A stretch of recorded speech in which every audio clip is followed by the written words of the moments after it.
Halo teman-teman semua, ketemu lagi dengan Bung Bob. Wow, ada berita bombastis sahabat Bob ya. Ini memang sudah diprediksi akan ada sanksi ya. Ini buat Juventus yang sudah diputuskan bersalah dalam capital gain dan ada hukumannya sahabat Bob. Tapi sebelum gua lanjut, silakan subscribe dan klik loncengnya. Thank you. Sahabat Bob, kemarin adalah berita yang benar-benar mengejutkan terutama buat Juventus ya. Ini sedikit gue highlight aja beritanya ya sahabat Bob ya. Bahwa yang namanya FIGC ya sudah memutuskan bahwa Juventus bersalah dan hukuman sementara adalah pengurangan 15 poin sahabat Bob ya. Jadi kalau kita sekarang lihat di klasemennya Serie A, bahwa Juventus sekarang ada di peringkat ke-10 ya. Ya benar ke-10 dengan 22 poin dikurangi 15 poin berarti Inter naik ke peringkat 3 ya dengan 37 poin ya. Dan juga Roma sama Atalanta naik ke peringkat 5 dan 6 sahabat Bob ya. Jadi memang kita tunggu ya bahwa keputusan ini apakah bandingnya akan disetujui atau apa ya kan. Jadi ini tanggal 20 Januari 2023 akan dicatat dalam sejarah sebagai salah satu hari yang paling dramatis dalam sejarah Juventus ya. 15 poin penalti ya secara efektif menghilangkan semua ambisi mereka untuk musim ini sahabat Bob. Dan bukan itu saja, karena olahraga lain harus datang yang pada manuver gaji misalnya, dari mana hubungan non-regulasi muncul dengan tim lain ya. Nah, jika klub juga dinyatakan bersalah di sini karena itu akan membuktikan bahwa dengan mengubah neraca ia telah memperoleh pendaftaran penjualan, bahwa dengan mengubah neraca ia telah memperoleh pendaftaran di kejuaraan, bahkan akan berisiko degradasi lagi ya. Nah, jadi kita tunggu aja bagaimana kelanjutannya ya, bahwa ini adalah berita yang benar-benar buat mereka mengejutkan, tetapi buat kita yang melihat sepak terjang mereka, bahkan kemarin gua baca juga bahwa Ronaldo juga akan menuntut Juventus katanya, bahwa dia tidak merasa menandatanganin ya waktu itu ya. Nah makanya kita nggak tahu, ini kan sudah terbukti bersalah di pengadilan. Nah kita tunggu aja sahabat Bob ya. Kita akan fokus dengan Inter ya sahabat Bob ya. Itu salah satu berita di Italia yang lagi heboh ya sahabat Bob. Nah ini kita di video gua sebelumnya bahwa Skriniar katanya pengen Inter menaikkan tawarannya, tetapi ternyata back Inter Milan Skriniar setuju gabung dengan PSG dengan status transfer pada Juni ya. Ini menurut media Prancis ya yang melaporkan kemarin ya. Jadi ini juga kita belum tahu nih seperti apa ya, karena memang omongan dari Skriniar ini kan belum ada ya. Sementara ya kita tidak bisa menyesali sahabat Bob ya, bahwa banyak sekali yang berbicara, oh kenapa ditolak dulu 50 juta ya. Nah inilah bisnis sahabat Bob ya. Karena kalau misalnya Inter melepas Skriniar di saat kemarin, kalau sahabat Bob ingat ya, Bremer cuma Milan Covid udah lepas ya. Siapa penggantinya? Gak gampang, hanya butuh waktu beberapa hari ya. Inter mungkin melihatnya seperti itu ya. Mungkin tidak bisa bersaing menjadi juara di musim ini kalau tanpa ada Skriniar gitu loh. Jadi kita juga melihat dari sisi positifnya. Ya silakan sahabat Bob komentar bagaimana melihat situasi ini ya.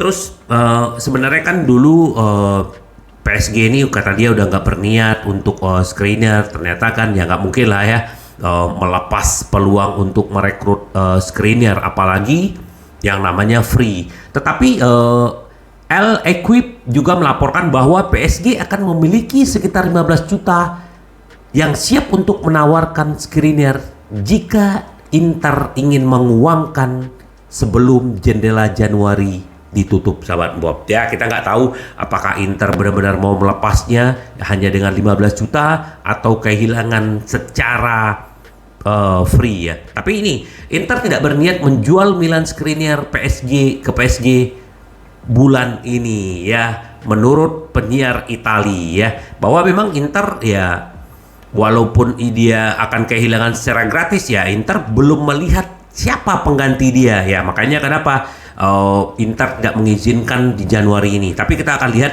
sekarang masih tanggal 21, masih ada 10 hari untuk menentukan apakah dia akan pergi atau dia pergi di Juni, sahabat Bung Bob. Karena memang kita udah nggak bisa lagi menahan dia. Nih, menurut wartawan Prancis Abdullah Bolma ya, Milan Skriniar dari Inter Milan telah meminta bonus masuk ke 25 juta kepada PSG untuk bergabung dengan free transfer. Jadi ya, selain dia mendapatkan gaji bersihnya ternyata 9,5 juta yang ditawarkan PSG, dan Skriniar meminta lagi 25 juta untuk sign ya, untuk kantongnya dia dengan agennya gitu loh, sahabat Bob ya. Ya itulah, kalau kita berbicara uang, berbicara apa ya, kita nggak bisa lagi ya. Menurut jurnalis Prancis Bolma, pemain Slovakia telah menjelaskan ekspektasi kepada PSG saat ia memulai negosiasi tentang prospek transfer bebas musim panas ya. Milan Skriniar telah membuat harapan diketahui Paris Saint-Germain untuk datang ke ibu kota Prancis. Dia meminta 9,5 juta net per musim ditambah bonus sign on 25 juta euro, sahabat Bob ya. Jadi ya susah ya.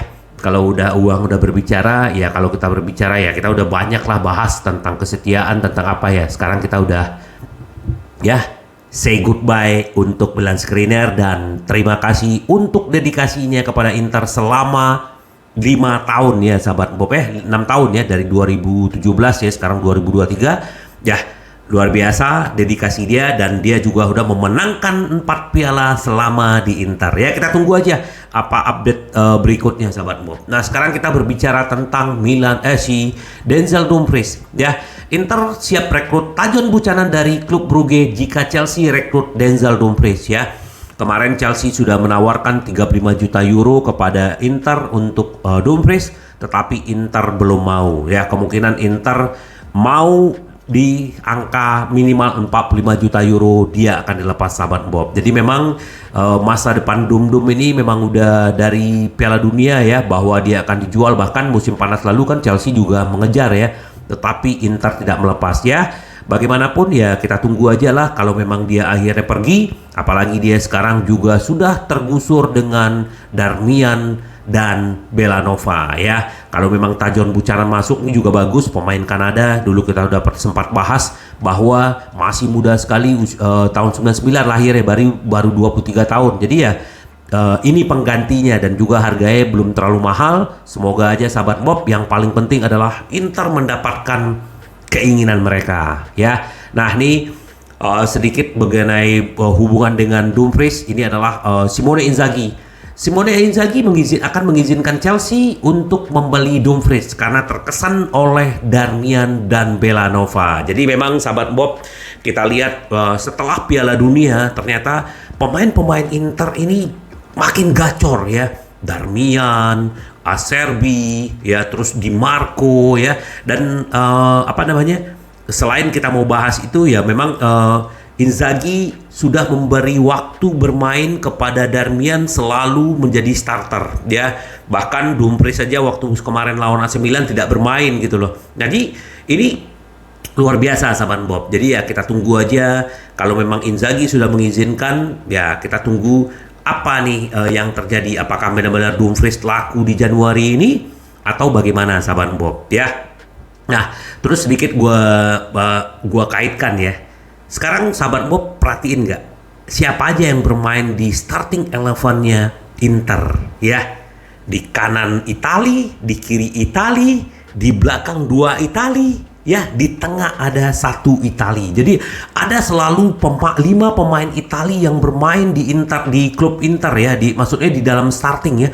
Ini menurut gua ini adalah satu keuntungan buat Inter ya. Dan kita lihat Darmian makin gacor, Acerbi makin gacor, Bastoni juga, Di Marco, dan juga jangan dilupakan yang namanya Barella. Jadi ini luar biasa ya. Jarang terjadi ya, nggak tahu, seingat gua mungkin udah lama sekali ya pemain-pemain Inter yang bermain, pemain Italia yang dominan di dalam tim ya. Sekarang ada, sahabat Bob, ini luar biasa ya. Apalagi kalau misalnya tambah lagi nih, kalau di back kanan Inter Mancini ya, Mancini pemain Roma itu kan pemain Italia. Kalau ditambah itu ya pemain Italia semua di belakang, sahabat Bob ya. Tapi ini menarik ya. Semoga aja Inter benar-benar tetap kompak ya. Nah, ini sedikit yang pengen gua bahas nih. Kita bicara tentang Di Marco. Dari penggemar masa kecil menjadi pemimpin di ruang ganti ya. Media Italia memuji pertumbuhan Di Marco sebagai masa depan Inter di Inter Milan dan timnas sahabat Bob ya. Jadi Di Marco ini selalu dipinjamkan, terutama waktu dia di Hellas Verona dia dipinjamkan dua musim dan dia menjadi starter selalu ya waktu Ivan Juric ya waktu itu pelatihnya. Jadi benar-benar dia memantapkan dirinya. Nah, sahabat Bob, waktu zamannya Conte itu ada Perisic ya, dia masih dipinjamkan. Nah, ternyata di musim lalu pun dia juga di bawah bayang-bayangnya Perisic, tetapi dia terus memantapkan diri sahabat Bob. Nah, akhirnya di 2021 Inzaghi benar-benar memberi dia kesempatan dan sekarang dia menjadi seorang pemain yang luar biasa dan juga mencetak gol ya waktu melawan Milan sahabat Bob ya. Nih, kualitas Di Marco di lapangan tidak hanya terbukti, tetapi ikatan yang kuat dengan klub membuat rekan satu timnya semakin berpaling kepadanya sebagai sosok pemimpin di belakang layar. Ya, dia juga salah satu kandidat menjadi kapten kayaknya ya sahabat Bob ya. Sementara itu Di Marco telah menjadi pemain reguler di tim Italia asuhan Roberto Mancini dan maksudnya adalah bahwa pada saat ini dan berpotensi untuk beberapa waktu ke depan jajaran Azzurri terkuat akan menyertakan pemain Inter tersebut sahabat Bob. Jadi memang Di Marco ini luar biasa sahabat Bob ya, kita tunggulah gebrakan-gebrakan dia. Nah, ini Fabio Biasin mengomentari bahwa Scalvini dari Atalanta dan Skurx dari Torino menjadi teratas dalam daftar pengganti Skriniar, tetapi Inter kekurangan dana ya. Ya, kita nggak tahu bagaimana mengakalinya nanti karena memang Inter ya, kita berbicara masalah dana itu adalah permasalahan yang basicnya Inter sekarang, tetapi pasti ada solusinya sahabat Bob. Apakah Scalvini dan Skurx akan ke Inter? Kita tunggu aja sahabat Bob, bahwa kalau bicara Scalvini ya adalah pemain masa depan ya. Kemarin juga ada bagaimana pertukaran dengan Fabian ya, kita tunggu aja ya. Skurx dari Torino ini juga bagus, tapi ya Bekau juga kemarin masuk radar, tapi kita tunggu aja apa yang akan terjadi sahabat Bob. Jadi ya kita tunggu, ini luar biasa ya. Skriniar udahlah kita lupakan, kita ikhlaskan ya. Yang penting adalah pemain-pemain kita seperti Di Marco yang bertumbuh, Darmian yang bertumbuh, Acerbi, Bastoni ya, Hakan ya, semua pemain-pemain kita bertumbuh. Mkhitaryan di depan jangan ditanya deh ya. Ini salah satu yang kemarin disoroti sama salah satu wartawan Italia ya, bahwa kenapa sih Dzeko dengan Toro tuh begitu gacor? Karena chemistry mereka sudah semakin bagus. Kenapa? Karena kebersamaan mereka sudah 2 tahun sahabat Bob ya.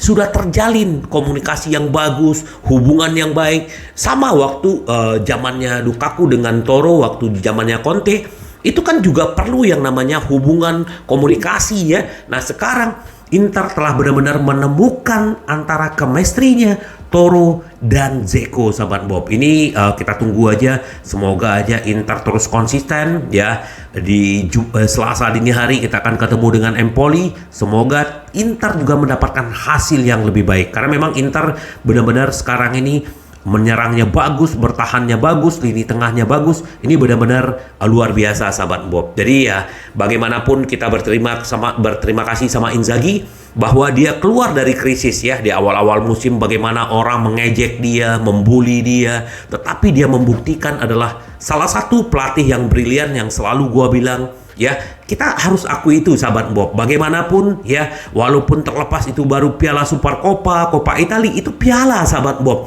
Itu diperjuangkan ya dengan kegigihan dan pantang menyerah sahabat Bob ya. Jadi kita tunggu aja gebrakan-gebrakan Inter. Semoga benar-benar Inter bisa bersaing mendapatkan Scudetto untuk di Italia dan Liga Champion di Eropa sahabat Bob. Sampai ketemu lagi dengan Boom Bob. Bye bye. Ci vediamo! Yes!